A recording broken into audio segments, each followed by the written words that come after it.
Hi there, Sagittarius. Welcome to your weekly tarot reading.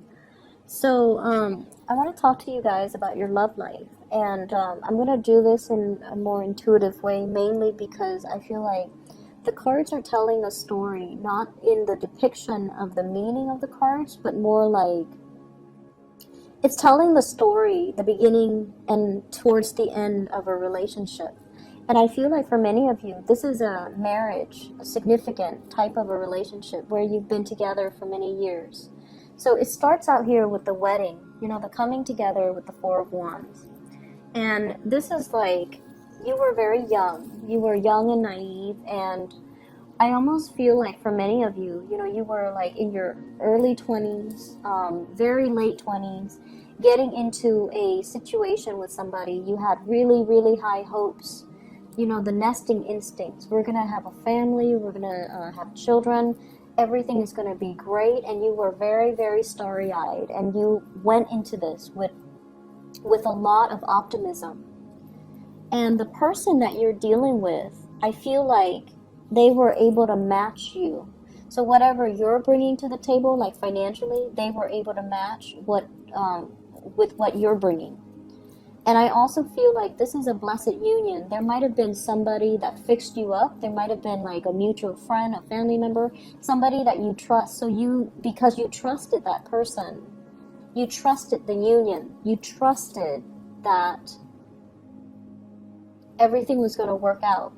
And so you were like starry-eyed and very optimistic that this union was going to be the happily ever after. And then I also feel, as well, we have the Ten of Cups. The Ten of Cups is a card about children, sharing a blessed union with another person. You were very in love with this person, and they, vice versa, were very in love with you. And I feel like, the more we begin to move away from the first two cards, the more the differences become a lot more glaring. So it was a very ideal match, mainly because you saw the other person as your soulmate. You saw the other person as like, that happily ever after. This person is so much like me. They understand me. They're antisocial just as I'm antisocial. They're blunt just as I'm blunt. And we're going to, create little children that are exactly like us. We're going to watch them grow. For some of you, you might have 3 children. There are 3 flowers there, and you're watching it unfold. You're watching the miracle of life happen, and you're in it, together. And we move along, and we have the Lovers. This is major life decisions. Some of you might have moved very far away to be with your romantic partner. Others of you, your romantic partner, might have moved really far away from you. They were either deployed, they had a job elsewhere, they had, it was like life was calling, and we had to move together. I had to move to be with the other person. They have to move to be with me, or they had to move for a job. And so I feel like there was stability, but there was also turbulence. And I also feel like there was a third party as well interfering in the relationship that also led to a situation where it was very, very difficult for you to recover from it. So the relationship itself, there was a lot of joy. There was a lot of, it had a long history. So I feel like for many of you, you have been married to this person or have dated this person for a very, very long time. And you had overcome some major milestones with one another. So if you look at those masks, it's like one is happy and one is sad. So it's just like balancing out the good times and the bad times in this relationship. And balancing out, I feel like you had to, your role when your partner was not in the picture, you had to be the mom and the dad to the kids. And I feel like you did it with such grace, and you did it without complaining, and you did it with such dignity. And I also feel like if there were third parties interfering in the relationship, you never let it show. You might have been resentful inside, but no one knew about it. Not even your best friend, not even your family members, not even, you know, the people that you confided in. You suffered in silence. And I feel like you internalize a lot of that pain. You never had an outlet for it. You never saw a therapist. Your partner, I feel like, you know, it wasn't so much forgiveness. It was just putting on a mask, pretending everything is okay, and possibly not confronting the relationship partner because you might have been in denial about it, or you didn't want the confrontation to break up the family unit because you really loved this person. And so we escalate here from something that is, you know, it started out with a very, very good beginning. The Four of Wands, like the hope, the optimism, and the similarities between the two of you. Ten of Cups. These are like, you know, peas in a pod. And then it becomes like this, the Five of Wands, where there's a lot of resentment. There's a lot of like interrogation. Where did you go? Who were you with? How late did you stay out? And things like that. And so the differences are glaring, right? It's like a person arguing with a tree. They are different species.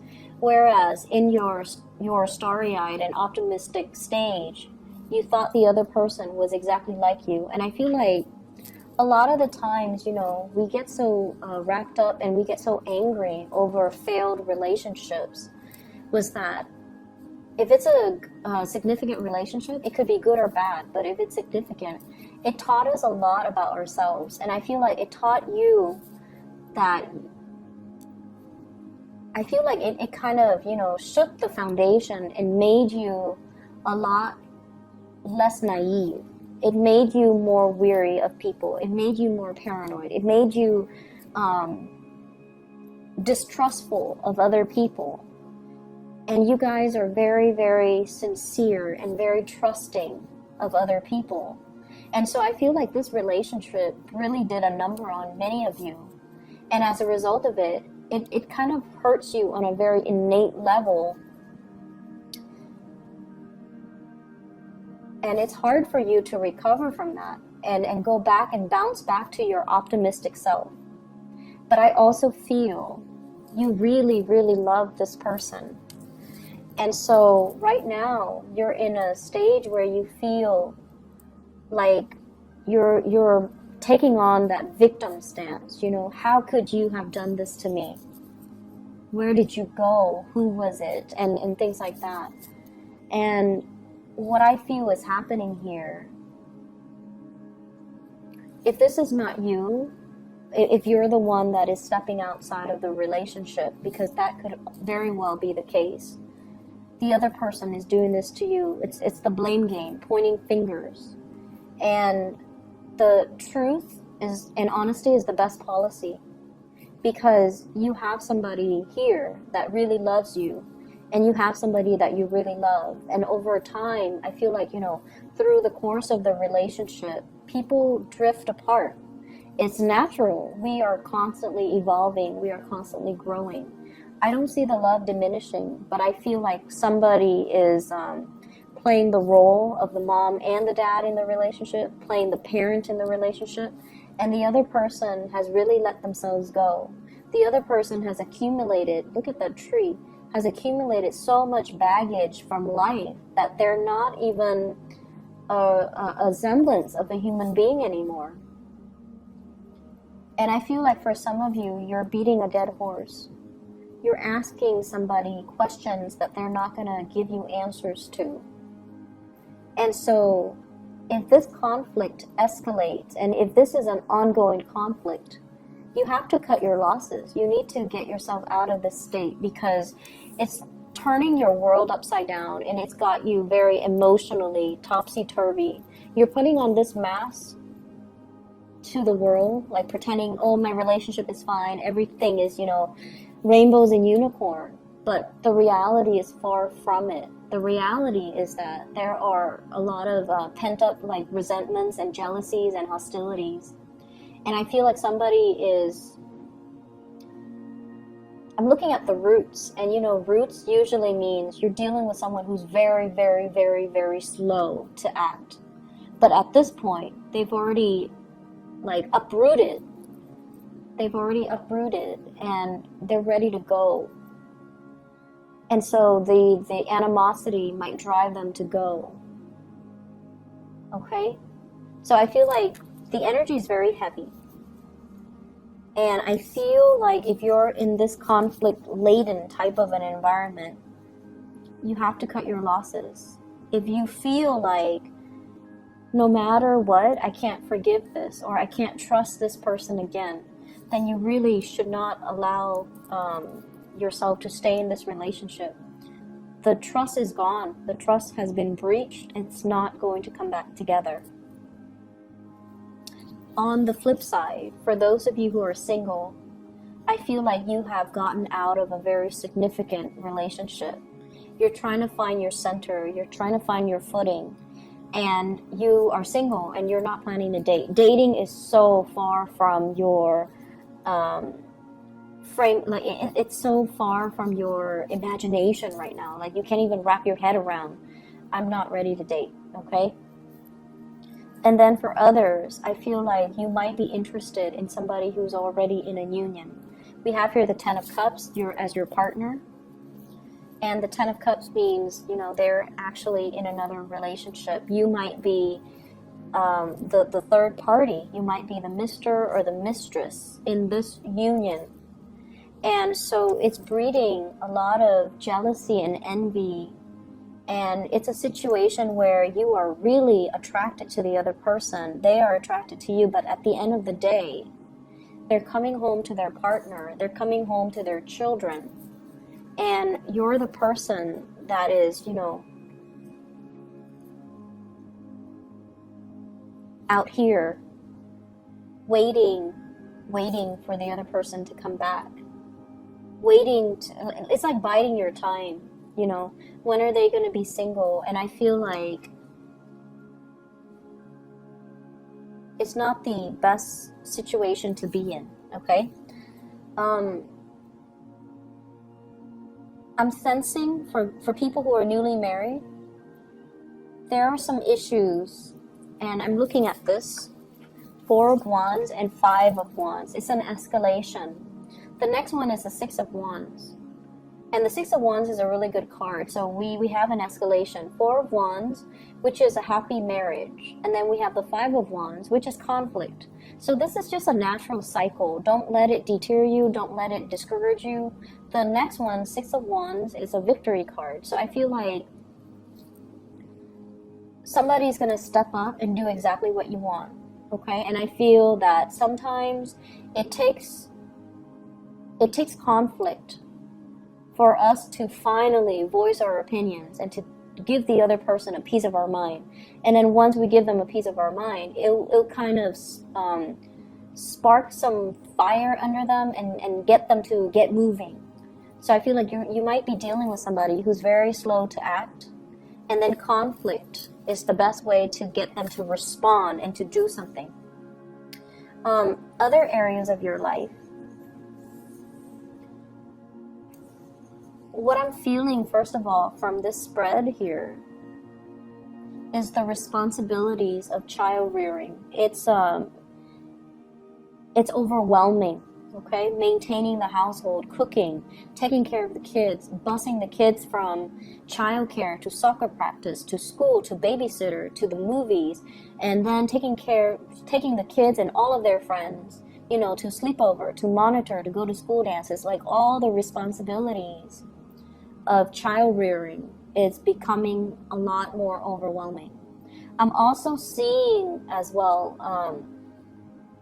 the partner. So, you know, whenever we have kids, and I can't, you know, I've heard it from other people, but I can't really attest to it. I don't have children. But I feel like somebody feels neglected because now all the attention is on the children.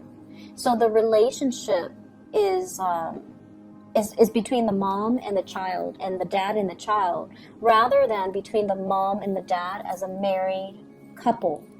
So I feel like that can also interfere with the relationship here as well. But I feel like a lot of responsibilities, work and home, and trying to balance everything else. And I feel like, you know, you guys have an abundance of energy. You and the Scorpio people, I don't know where you get it from, but you guys have an abundance of energy. You get things done, and you do it with such grace that a lot of the times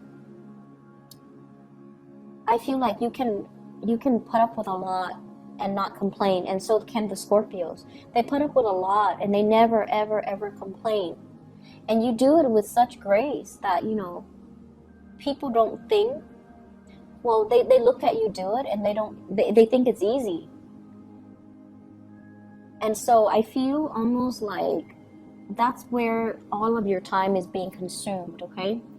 Taking care of the family, taking care of the family unit, taking care of other people. Some of you might be called upon to take care of a family member, elderly parents, a younger child, taking care of them in a very nurturing way, possibly, you know, doing errands for them,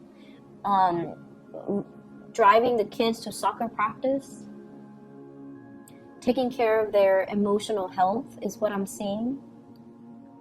And I feel as if this is a week where you start to feel the weight of all the responsibilities, and you need some time to decompress and relax and to really take care of yourself. So don't neglect self-care in the process of giving so much of yourself away to other people. This is a really beautiful card. It denotes, you know, possibly new children in the picture, nieces, nephews, even your own children. And I also feel like, you know, it takes two to make a baby, right?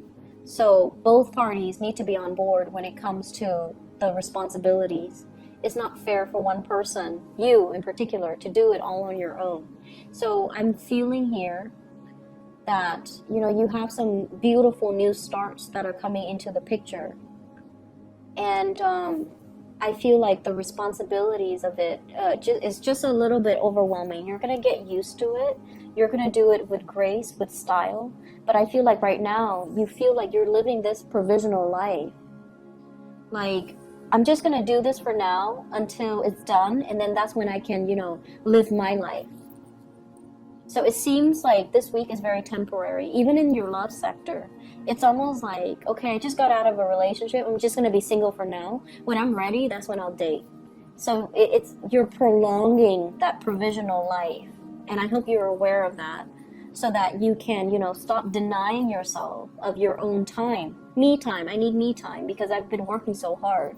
Or, you know, I need to start dating again because my last relationship was years ago, and I used that as an excuse to not get out there. So I feel like you're prolonging something, and you need to put an end to the procrastination, okay? I'm going to leave it at that, Sagittarius. I hope it is helpful for you guys. I wish you all the best, okay? And let me see if there is anything else coming in here. Let me see about your... I actually need to do this because the love situation is a little bit confusing. What is Sagittarius's advice for love for this week?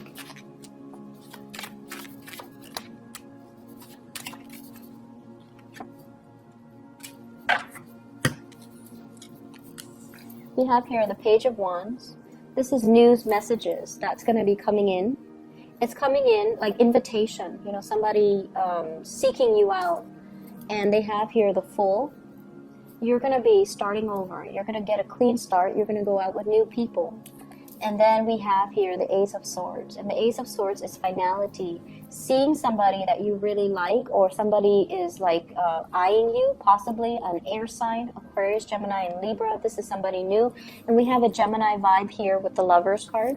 So I feel like you have a new person that's going to be coming into the picture, and you're going to be walking in that direction, okay? You're not looking back at your past anymore. So I feel like many of you newly singles, you've got somebody that you're walking towards, and there's going to be a lot of communication. And the communication and gathering and going out and dates, like actual dates, going on a date with somebody, seeing them outside in their natural habitat. And, you know, you're going to get a new lease on your love life, okay? So whatever relationship, if you're still in it, you kind of need to draw the line and, you know, cut your losses, all right? I wish you all the best, Sagittarius. Take care. Bye-bye.